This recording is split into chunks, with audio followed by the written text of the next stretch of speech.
ನಮಸ್ಕಾರ. ರಿವ್ಯೂ ಚಾನಲ್ಗೆ ಸ್ವಾಗತ. ನಾನು ಸೌಖ್ಯ ಗಾಂವ್ಕರ್. ಸಿದ್ದರಾಮಯ್ಯನವ್ರಿಗೆ ಎಂಥ ಶಾಕ್ ಕೊಟ್ಟರು ನೋಡಿ ಡಿ ಕೆ ಶಿವಕುಮಾರ್.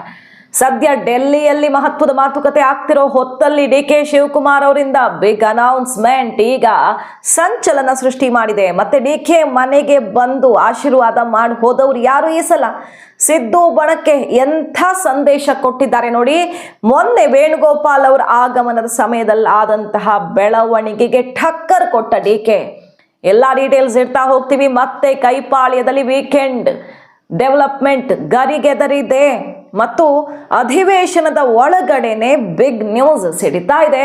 ನೋಡ್ತಾ ಹೋಗೋಣ. ಮಿಸ್ ಮಾಡಿದ್ರೆ ನಮ್ಮ ಚಾನಲ್ನ ಸಬ್ಸ್ಕ್ರೈಬ್ ಮಾಡಿ, ನಿಮ್ಮ ಅಭಿಪ್ರಾಯ ಕಮೆಂಟ್ ಮಾಡಿ ತಿಳಿಸಿ. ಎಸ್ ವೀಕ್ಷಕರೇ, 3 ಹೇಳಿಕೆಗಳು ಈ ಪಟ್ಟದಾಟದ ಕ್ಲಿಯರ್ ಪಿಕ್ಚರ್ ಕೊಡ್ತಾ ಇದೆಯಾ? ಯಾವ್ಯಾವುದು 3 ಹೇಳಿಕೆಗಳು? ನಂಬರ್ 1, ಡಿ ಕೆ ಶಿವಕುಮಾರ್ ಅವರು ಭರ್ಜರಿ ಘೋಷಣೆ ಮೊಳಗಿಸಿದ್ದಾರೆ. ಹೊಸ ಪರ್ವಕ್ಕೆ ರೆಡಿಯಾಗೋಣ, ಬದಲಾವಣೆ, ಹೊಸತನ, ಮಾತು ನಿಧಾನವಾಗಿರಬೇಕು, ಕೆಲಸ ಪ್ರಧಾನವಾಗಿರಬೇಕು, ಹೊಸ ಪರ್ವಕ್ಕೆ ರೆಡಿಯಾಗೋಣ ಅನ್ನುವಂಥ ಘೋಷಣೆಯನ್ನ ಮೊಳಗಿಸಿದ್ದಾರೆ. ಇದೇ ಹೊತ್ತಲ್ಲಿ ಸಿದ್ದರಾಮಯ್ಯನವರು ಹೇಳ್ತಿದ್ದಾರೆ, ನಾನು ಮಾತು ಕೊಡಲ್ಲ. ಸಾಮಾನ್ಯವಾಗಿ ಮಾತು ಕೊಟ್ಟ ಮೇಲೆ ನಾನು ಆ ಮಾತನ್ನ ಯಾವತ್ತೂ ತಪ್ಪಲ್ಲ ಅನ್ನುವ ಘೋಷಣೆ ಮೊಳಗಿದೆ. ಇತ್ತ ರಾಜಣ್ಣನವರು, KN ರಾಜಣ್ಣನವರು ಬಿಗ್ ಸರ್ಪ್ರೈಸ್ ಕೊಟ್ಟಿದ್ದಾರೆ. ಡಿ ಕೆ ಶಿವಕುಮಾರ್ ಅವರು ಸಂಪುಟದಲ್ಲಿ ನಾನು ಮಂತ್ರಿ ಆಗಲ್ಲ, 28ರ ಚುನಾವಣೆಗೆ ನಾನು ನಿಲ್ಲೋದು ಇಲ್ಲ ಅಂತ. ಮುಂದಿನ ದಿನದಲ್ಲಿ ಮತ್ತೆ ಈ ರಾಜ್ಯದಲ್ಲಿ ಒಂದು ಹೊಸ ರೂಪವನ್ನ, ಒಂದು ಶಕ್ತಿಯನ್ನು ತುಂಬಿಸಿ, ಒಂದು ಬದಲಾವಣೆಯನ್ನ, ಪರ್ವನ್ನ ಮಾಡಲಿಕ್ಕೆ ನಾವೆಲ್ಲ ಸಜ್ಜಾಗೋಣ. ನಾನು ಮಾತು ಕೊಡಲ್ಲ, ಕೊಟ್ಟ ಮೇಲೆ ಮಾಡೇ ಮಾಡ್ತೀವಿ. ಯಾವ ಸ್ಥಾನನೂ ಬೇಕಾಗಿಲ್ಲ. ನಾನು ಮೊದಲೇ ಹೇಳಿದ್ದೀನಿ, ಶಿವಕುಮಾರ್ ಮುಖ್ಯಮಂತ್ರಿ ಆದರೆ ಅವನ ಮುಖ್ಯಮಂತ್ರಿ ಜಾಗದಲ್ಲಿ ನಾನು ಸಚಿವ ಆಗೋದಿಲ್ಲ ಅಂತ ಹೇಳಿದ್ದೀನಿ. ಈಗಲೂ ಅದಕ್ಕೆ ಬದ್ಧ. ಸೊ ಡಿ ಕೆ ಬಗ್ಗೆ ಸಿದ್ದು ಕ್ಯಾಂಪ್ಗೆ ಸಿಕ್ಕಿರೋ ಕ್ಲಾರಿಟಿ ಏನು? ಸೋನಿಯಾ ಗಾಂಧಿಯವರು ಸದ್ಯ ಈಗ ಯಾವತ್ತು ಕ್ಲಿಯರ್ ಮಾಡಿದ್ರು ಒಂದೇ ಇದನ್ನ, ಮತ್ತೆ ಸಂಕ್ರಾಂತಿ, ಮಾರ್ಚು, ಏಪ್ರಿಲ್, ಯುಗಾದಿ ಅಂತ ಮುಂದಕ್ಕೆ ತಳೆದ್ರು ಆವತ್ತು ಇದೇ ಸಮಸ್ಯೆ ಬರುತ್ತೆ. ಸೊ ಇದು ಮೊದಲು ಕ್ಲಿಯರ್ ಆಗಬೇಕು ಅನ್ನುವಂಥ ಅಂತಿಮ ಸಂದೇಶವನ್ನು ಕೊಟ್ಟಿದ್ದಾರೆ. ಕಳೆದ ಭಾನುವಾರ ಕಂಪ್ಲೀಟ್ ರಿಪೋರ್ಟ್ ಅನ್ನ ಖರ್ಗೆ ಅವರು ನಾಯಕರ ಎದುರು ಇಟ್ಟಿದ್ರು. ಇವತ್ತು ಆ ಮೀಟಿಂಗ್ ಪೋಸ್ಟ್ಪೋನ್ ಆಗಿದ್ದ ಮೀಟಿಂಗು ನಡೀತಾ ಇದೆ. ರಾಹುಲ್ ಗಾಂಧಿ, ವೇಣುಗೋಪಾಲ್ ಅವರ ದಿಢೀರ್ ಆಗಮನ ಆಗಿದೆ. ಸೋನಿಯಾ ಗಾಂಧಿ ಅವರಿದ್ದಾರೆ, ರಾಹುಲ್ ಗಾಂಧಿ ಅವರಿದ್ದಾರೆ. 4ರ ನಡುವೆ ಮೀಟಿಂಗ್ ಆಗ್ತಾ ಇದೆ. ಈ ಮೀಟಿಂಗ್ ಅಲ್ಲಿ ಕರ್ನಾಟಕದ ಕುರ್ಚಿ ಕ್ಲೈಮ್ಯಾಕ್ಸ್ ನಡೀತಾ ಇದೆ ಅನ್ನೋದು ಸುದ್ದಿ. ಸೊ ವೀಕೆಂಡ್ ಅಲ್ಲಿ ಸಂದೇಶ ರಾಜ್ಯಕ್ಕೆ ಬರುತ್ತೆ, ಅದು ಜನಕ್ಕೆ ಬರಲೇಬೇಕಂತಿಲ್ಲ. ಹೊರಗಡೆ ಎಲ್ಲವೂ ಈಗಲೇ ಪ್ರಕಟ ಆಗದೆ ಇರಬಹುದು, ಆದರೆ ಏನ್ ನಿರ್ಧಾರ ಆಗಿದೆಯೋ ಅದನ್ನ ಸಿದ್ದರಾಮಯ್ಯ, ಡಿ ಕೆ ಶಿವಕುಮಾರ್ ಅವರಿಗೆ ತಲುಪಿಸೋ ಕೆಲಸ ಆಗ್ತಿದೆ. ವೇಣುಗೋಪಾಲ್ ಅವರ ಮೊನ್ನೆ ಕಾರ್ಯಕ್ರಮದಲ್ಲೂ ಕೂಡ ಸಂದೇಶ ಬಂತು. ಪ್ರಿಯಾಂಕ್ ಖರ್ಗೆ ಅವರ ಮೂಲಕ ನಿನ್ನೆ ಡಿ ಕೆ ಶಿವಕುಮಾರ್ ಅವರಿಗೆ ಸಂದೇಶ ಬಂತು. ಮತ್ತು ಹೈಕಮಾಂಡ್ ತೀರ್ಮಾನ ಏನಿದೆ ಅನ್ನೋದನ್ನ, ಒಂದು ಪಿಕ್ಚರ್ ಅನ್ನ ಆಲ್ರೆಡಿ ಖರ್ಗೆ ಅವರು ಕೊಟ್ಟೇ ಬಿಟ್ಟಿದ್ದಾರೆ. ಇದರ ನಡುವೆ ನೋಡಿ ಸಿದ್ದರಾಮಯ್ಯನವ್ರಿಗೆ ಎಂಥ ಶಾಕ್ ಕೊಡ್ತಿದ್ದಾರೆ ಡಿ ಕೆ, ಅದನ್ನೂ ಕೂಡ ಇಡ್ತಾ ಹೋಗ್ತೀವಿ. ನಮಸ್ಕಾರ ವೀಕ್ಷಕರೇ. ರಾಜಕಾರಣ ಅಂದ್ರೆ ಆ ಲೀಡರ್ ಬೆಸ್ಟಾ, ಈ ಲೀಡರ್ ಬೆಸ್ಟಾ ಅಂತ ನೋಡ್ತೀವಿ. ಆದ್ರೆ ಯಾರೇ ಅಧಿಕಾರಕ್ಕೆ ಬಂದ್ರು ನಮ್ಮ ಫ್ಯೂಚರ್ ನಾವೇ ನೋಡ್ಕೊಳ್ಬೇಕಾ?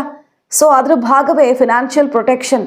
ಅದು ಸೇಫ್ ಆಗಿರ್ಬೇಕಂದ್ರೆ ಒಂದೊಳ್ಳೆ ಹೂಡಿಕೆ ಮಾಡಬೇಕು.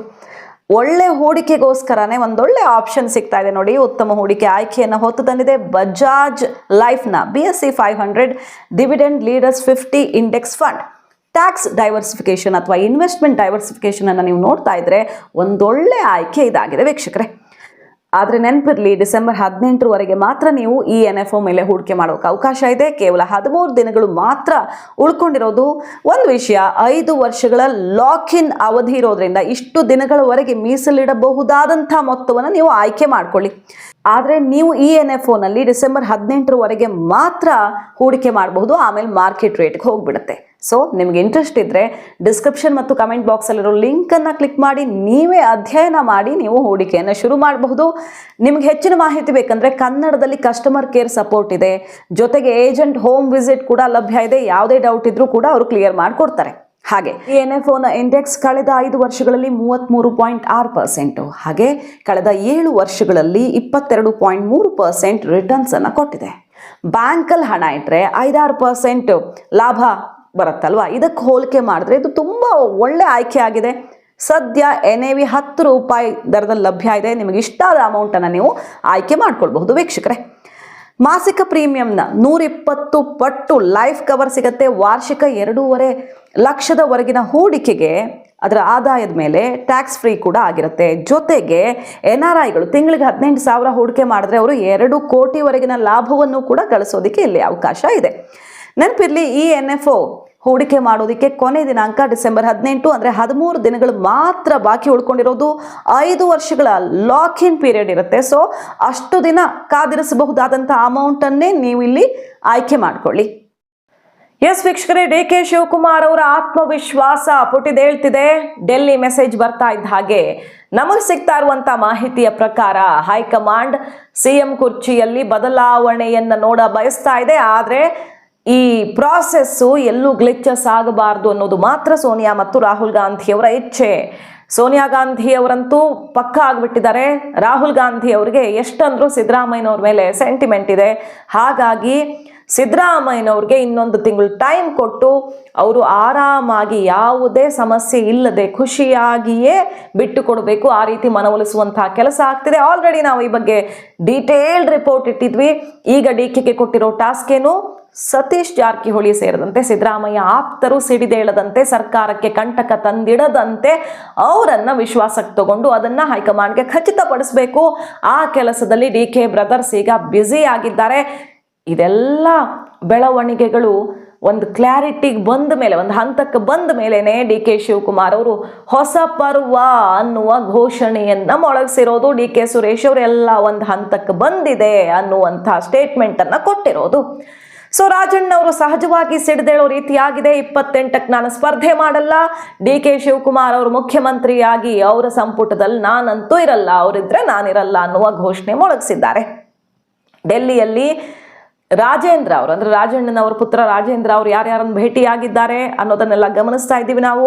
ರಾಜೇಂದ್ರ ಅವರು ಇಷ್ಟು ಚುರುಕಾಗಿರೋದಕ್ಕೆ ಕಾರಣವೇ DKಗೆ ಪಟ್ಟ ಕಟ್ಟೋದು ಫಿಕ್ಸ್ ಅನ್ನುವ ಸುಳಿವು ಸಿದ್ದು ಕ್ಯಾಂಪ್ಗೆ ಸಿಕ್ಕಿರೋದು.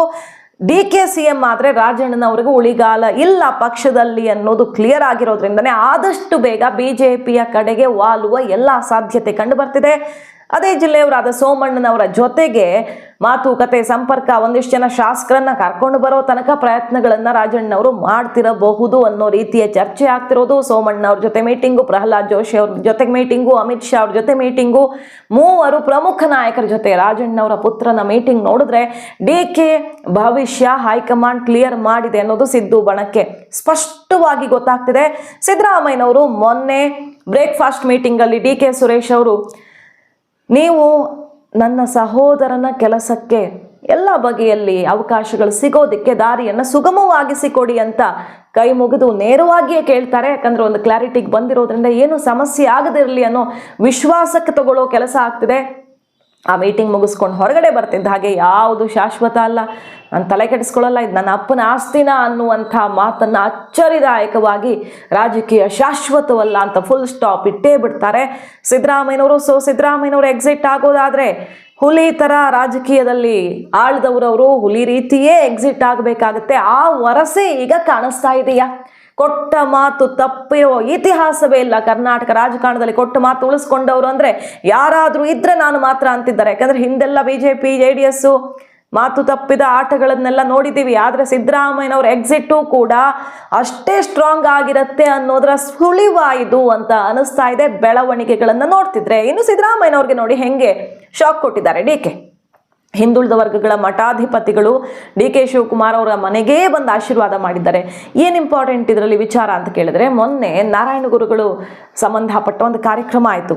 ಯಾವುದದು? ನಾರಾಯಣ ಗುರು ಗಾಂಧೀಜಿ ಸಂವಾದದ ಶತಮಾನ ಉತ್ಸವ ಕಾರ್ಯಕ್ರಮದಲ್ಲಿ DK ಶಿವಕುಮಾರ್ ಅವ್ರಿಗೆ ಆಹ್ವಾನ ಇರಲಿಲ್ಲ. ವೇಣುಗೋಪಾಲ್ ಅವರು ಬಂದಿದ್ರು, ಸತೀಶ್ ಜಾರಕಿಹೊಳಿ ಅವ್ರನ್ನ ಕರೆಸಿದ್ರು, ಸಿದ್ದರಾಮಯ್ಯನವ್ರು ಹೋಗಿರ್ತಾರೆ. ಮಂಗಳೂರು ಕಾರ್ಯಕ್ರಮ ಆಯ್ತಲ್ವಾ, ಮಂಗಳೂರು ವಿವಿ, ಅಲ್ಲಿ ಸಿದ್ದರಾಮಯ್ಯನವ್ರಿಗೆ ವೇಣುಗೋಪಾಲ್ ಅವರ ಸಂದೇಶ ಕೂಡ ತಲುಪಿದೆ. ಬಟ್ ಅಲ್ಲಿಗೆ DK ಬ್ರದರ್ಸ್ಗೆ ಆಹ್ವಾನ ಇರಲಿಲ್ಲ. DK ಶಿವಕುಮಾರ್ ಅವ್ರಿಗೆ ಅನ್ಕೊಳ್ಳಿ, ಅವ್ರಿಗೂ ಇರಲಿಲ್ಲ ಆಹ್ವಾನ. ಅದ್ರ ಬಗ್ಗೆ ಹೈಕಮಾಂಡ್ಗೆ ಈಗಾಗಲೇ ಕಂಪ್ಲೇಂಟ್ ಎಲ್ಲ ಕೊಟ್ಟಿದ್ದಾರೆ. ಇದು ಇನ್ನಷ್ಟು ಒಡಕು ಸೃಷ್ಟಿಸಲ್ವಾ ಈ ಥರ ಮಾಡೋದ್ರಿಂದ? ಒಂದು ಸಮುದಾಯವನ್ನ ಹಾಗಾದ್ರೆ ನಮ್ಮಿಂದ ದೂರ ಇಡಬಹುದು ಅಂತ ಇವ್ರು ಅಂದ್ಕೊಂಡಿದ್ದಾರಾ? ಈ ರೀತಿ ಇವರು ನಡ್ಕೊಂಡ್ರೆ ಅದಕ್ಕೆ ರಿಯಾಕ್ಷನ್ ಶುರುವಾಗಲ್ವಾ ಅನ್ನೋ ರೀತಿಯಲ್ಲಿ ದೂರ ಹೋಗಿದೆ. ಇದ್ರ ನಡುವೆ ನೋಡಿ ಯಾವ ರೀತಿ ಶಾಕ್ ಕೊಟ್ಟಿದ್ದಾರೆ ಅಂತ. ಯಾವ ಸಮುದಾಯದ ಕಾರ್ಯಕ್ರಮದಲ್ಲಿ ತಮ್ಮನ್ನ ಆಹ್ವಾನಿಸದೆ ದೂರ ಇಡ್ಲಾಯ್ತೋ ಅದೇ ಸಮುದಾಯದ ಸ್ವಾಮೀಜಿಗಳು, ಹಿಂದುಳಿದ ಸಮುದಾಯಗಳ ಮಠಾಧಿಪತಿಗಳು ಭೇಟಿಯಾಗಿದ್ದಾರೆ. ಸದಾಶಿವನಗರದ ನಿವಾಸಕ್ಕೆ ಯಾರ್ಯಾರು ಬಂದಿದ್ದಾರೆ? ಈಡಿಗ ಸಮಾಜದ BK ಹರಿಪ್ರಸಾದ್ ಅವರೇ ಏರ್ಪಾಡು ಮಾಡಿದ್ದ ಕಾರ್ಯಕ್ರಮ, ಅದೇ ಸಮುದಾಯದ ಕಾರ್ಯಕ್ರಮ, ಅದೇ ಈಡಿಗ ಸಮುದಾಯದ ಪ್ರಣವಾನಂದ ಸ್ವಾಮೀಜಿ ಸೇರಿದಂತೆ ವಿವಿಧ ಹಿಂದುಳಿದ ಸಮುದಾಯಗಳ ಮಠಾಧಿಪತಿಗಳು, ಈಗ ಹಿಂದುಳಿದ ವರ್ಗಗಳು ಡಿಸ್ಟರ್ಬ್ ಆಗ್ತವೆ ಅಂತ ತಾನೇ ಹೇಳ್ತಾ ಇರೋದು ಸಿದ್ದರಾಮಯ್ಯನವರು. ಈಗ ಅದೇ ಹಿಂದುಳಿದ ವರ್ಗಗಳ ಸ್ವಾಮೀಜಿಗಳು, 10ಕ್ಕೂ ಹೆಚ್ಚು ಮಠಾಧಿಪತಿಗಳು, ದೊಡ್ಡ ದೊಡ್ಡ ಪೀಠಾಧಿಪತಿಗಳ ಆಶೀರ್ವಾದ ನಮ್ಮ ಜೊತೆಗಿದೆ. ಒಕ್ಕಲಿಗ ಸಮುದಾಯದ ಆಶೀರ್ವಾದ ಅಂತೂ ಕಂಪ್ಲೀಟ್ ಆಗಿ ಸಾಲಿಡ್ ಆಗಿ ನನ್ನ ಜೊತೆಗೆ ಗಟ್ಟಿಯಾಗಿ ನಿಂತಿದ್ದಾರೆ. ಪ್ರಿಯಾಂಕ್ ಖರ್ಗೆ ಅವರು ಇರೋದ್ರಿಂದ ದಲಿತ ವೋಟ್ಸು ಮಿಸ್ ಆಗಲ್ಲ. ಸತೀಶ್ ಜಾರಕಿಹೊಳಿ ಸೇರಿದಂತೆ ಘಟಾನುಘಟಿಗಳು ಎಲ್ಲರನ್ನೂ ಒಟ್ಟಿಗೆ ತಗೊಂಡು ಹೋಗ್ತೀವಿ ಅನ್ನೋ ಫಾರ್ಮುಲಾವನ್ನ ಹೈಕಮಾಂಡ್ ಮುಂದೆ ಇಟ್ಟಿದ್ದಾರೆ. ಸೊ ಯಾವ ಸಮುದಾಯದ ಕಾರ್ಯಕ್ರಮದಲ್ಲಿ ತನಗೆ ಅವಮಾನ ಮಾಡಿದ್ರು ಅಂದ್ರೆ ಕಡೆಗಣಿಸಿದ್ರು, ಅದೇ ಸಮುದಾಯದ ಶ್ರೀಗಳು ಈಗ DK ಶಿವಕುಮಾರ್ ಅವರ ಮನೆಗೆ ಹೋಗಿ ಸಮಾಲೋಚನೆ ಮಾಡಿ ಆಶೀರ್ವಾದ ಮಾಡಿ ಬಂದಿದ್ದಾರೆ. ಸಿದ್ದರಾಮಯ್ಯನವರಿಗೆ ಸೆಡ್ಡು ಹೊಡಿತಿದ್ದಾರೆ DK ಹೊಸ ಪರ್ವದ ಘೋಷಣೆ ಮೊಳಗಿಸುವ ಮೂಲಕ.